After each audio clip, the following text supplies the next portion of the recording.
Bagendit. Garut adalah salah satu daerah di Jawa Barat, merupakan daerah yang subur dan memiliki banyak tempat wisata.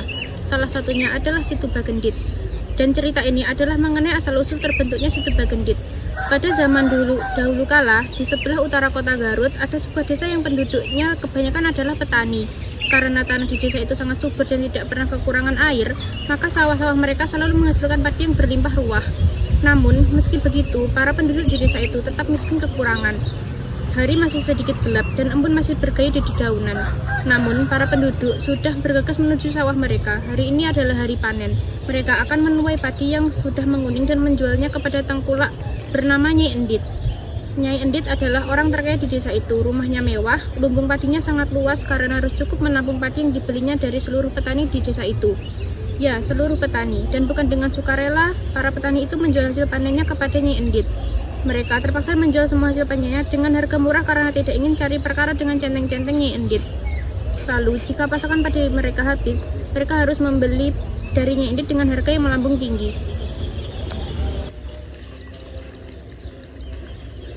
Wah, kapan ya nasib kita berubah? Sudah tidak tahan lagi saya hidup seperti ini. Kenapa ya Tuhan tidak menghukum serintah darat itu? Jangan kita-kita atuh, dengar.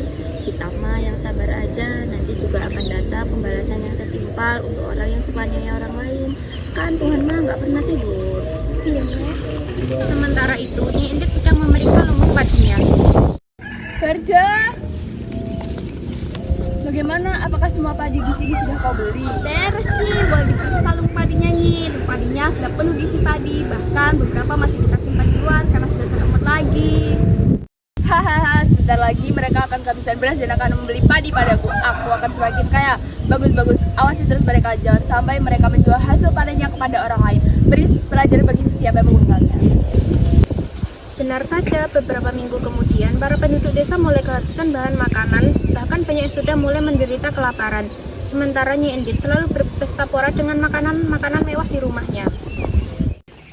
Aduh Bu, persediaan beras kita sudah menipis. Sebentar lagi kita terpaksa harus membeli beras ke Nyai Endit. Kata tetangga sebelah, harganya sekarang 5 kali lipat dibanding saat kita jual dulu. Bagaimana nih Bu? Padahal kita juga perlu keperluan yang lain juga. Ya Tuhan, berilah kami keringanan atas beban yang kami pikul.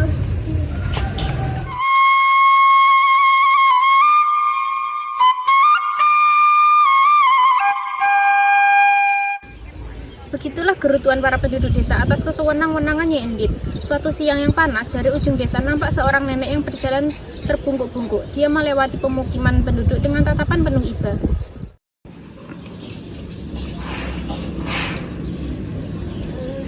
Sedih sekali melihat para penduduk desa ini.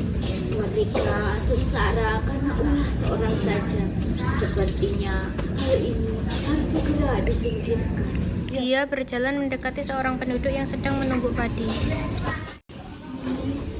Permisi, saya mau tanya. Iya Nek, ada apa ya? Di manakah saya bisa menemukan orang paling kaya di desa ini? Oh, sudah dekat Nek. Nenek tinggal lurus saja ketemu pertigaan, lalu belok kiri. Nanti Nenek melihat rumah yang sangat besar. Itulah rumahnya. Memang Nenek ada keperluan apa sama Nyai Endit? Saya mau minta sedekah. Percuma saja Nenek minta sama dia.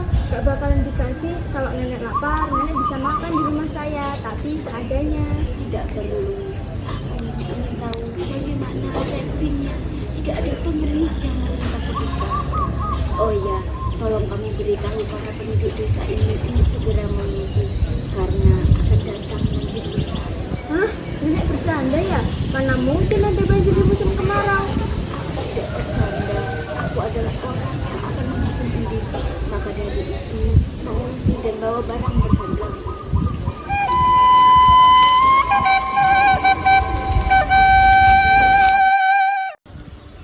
Setelah itu, si nenek pergi meninggalkan penduduk desa yang masih bengong.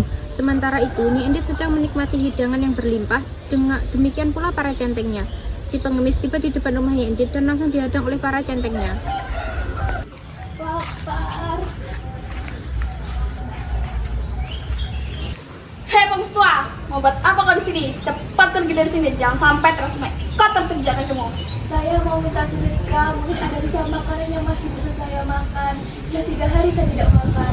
Apa peduliku? Emang aku bapakmu. Cepat pergi dari sini sebelum saya seret. Tapi si pengemis tidak bergeming di tempatnya. Nyai Endit, keluarlah Nyai Endit. Aku mau minta sedekah. Centeng-centeng itu berusaha menyeret si pengemis yang terus berteriak-teriak, tapi tidak berhasil. Siapa sih yang teriak-teriak? Ganggu orang makan saja. Hei, siapa sih kamu menangis suara? Kenapa kamu berteriak-teriak di depan rumah orang? Aku meminta makan, sudah 3 hari saya tidak makan. Lah, nggak makan kok minta sama saya? Nggak ada, cepat pergi dari sini. Nanti banyak lalat yang mencium baumu. Aku hanya minta sesuap nasi dan itu tidak akan mengurangi kekayaanmu. Apa? Sesuap nasi? Sungguh tak tahu diri. Bisa-bisa aku jatuh sakit karena bau busukmu itu. Aku mohon berikan sedikit saja dan aku akan segera pergi.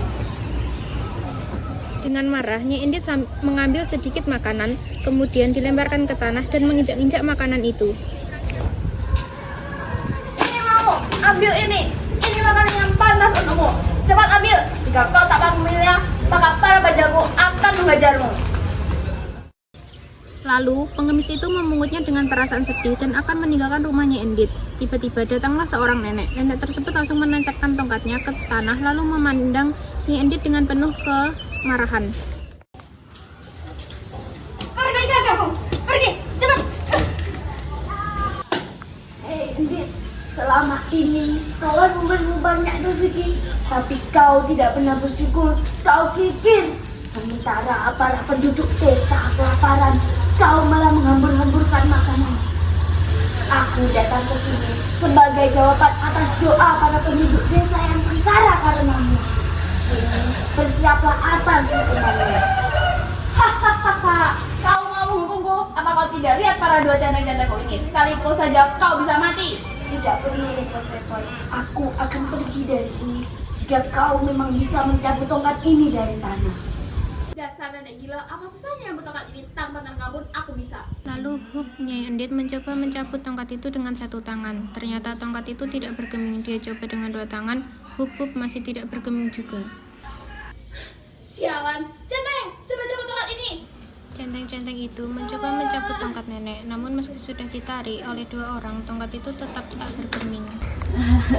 Kalian tidak bisa. Ternyata tenaga kalian tidak seberapa.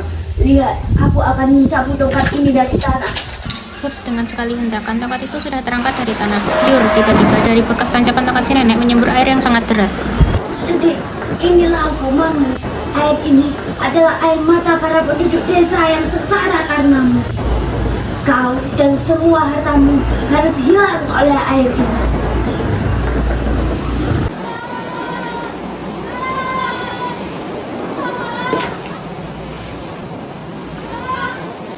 Di desa itu kini terbentuk sebuah danau yang indah.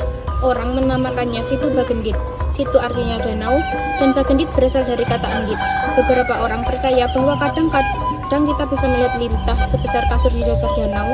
Katanya itu adalah penjelmaan Nyai Endit yang tidak berhasil kabur dari jebakan air bah.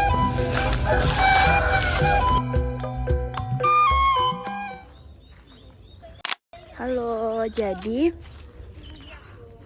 kita lagi ngapain? Piknik. Lagi tag video drama ya. Panas, wih. Yang gigi, lah mau soteng. Sawah.